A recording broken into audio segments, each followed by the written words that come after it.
When the Equifax Corporation announced last August that the security protocols in place to protect consumers' personal and financial data information had been breached, alarm bells went off nationwide. From Social Security numbers to birthdays, addresses, and even some driver's license numbers, sensitive information on about 145 million Americans had been compromised. 240,000 of those were Vermonters, more than one-third of the state's entire population. As part of a broader response to protect such personal information in the future, the Commerce Committee of the Vermont House of Representatives is holding a series of public hearings around the state to discuss issues related to privacy and data breaches. The committee made a stop in Manchester at the Community Library on Tuesday, November 14th, to hear from the public about their concerns. Representative Bill Botso, the chairman of the House Commerce Committee, who represents Pownell and Woodford, gave the overview. Part of our goal here is just to raise the level of knowledge of Vermonters, including businesses, not just individuals, because they're so exposed along this line, to do what we can to push back. Because we really do have to push back to make sure we're not taken advantage of in all ways. Several experts from the state's legal and financial departments were also at the hearing. Jason Duquette Hoffman of the Office of Consumer Protection shared a few ideas on how citizens could protect themselves from online fraud and risks. Our advice to people at this point in time is the same, whether or not you know you were affected by the breach.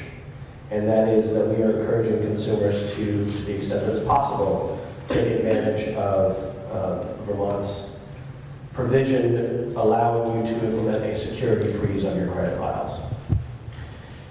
That is not a really convenient thing to do. If you are looking to open a credit card or in the middle of getting a mortgage or a car loan or some other sort of line of credit, you will not be able to complete that process if you have a security freeze in place on your credit report. So we tell folks, wait until you're done with that process and then proceed if you need to. But what it involves is, as was mentioned, is freezing your credit report. It doesn't affect your current accounts, so you can use your credit cards and your bank account like you normally would. It just means that nobody can get access to your credit report. So if somebody has your personal information, if somebody has my social security number, and they want to go try and take out a mortgage on some beach house in California that I don't know anything about, if I have a security freeze in place on my credit file, that the bank they go to won't be able to pull my credit report and won't be able to make a lending decision. So at this point, it is essentially the most protective thing you can do to prevent new accounts from being opened with your information, and that is why we're recommending that. We're also recommending that folks regularly check your credit report. But one of the disturbing elements to all of this is that people may not even be aware their information has fallen into the wrong hands, and thieves may sit on it for a year or more before attempting to use it. People may never know that information is out there. Linda Benway and Diane Pulio, co-owners of the Casablanca Motel in Manchester, shared some of their experiences with online scammers and how widespread of a problem it is, both personally and business-wise. But I also take care of my elderly parents who are having some challenges in staying organized and taking care of their personal finances. And I'm very concerned about them and their vulnerability. And the other thing is, with our scam calls that we're receiving, we've actually received phone calls that will say, Booking.com is calling you.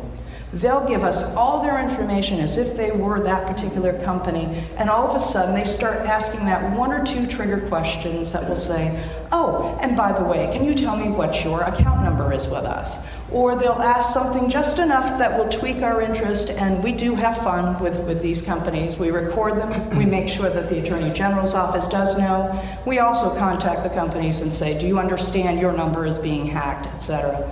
So I think that's a real huge concern, especially with us in the business, because these are looking more and more like legitimate businesses.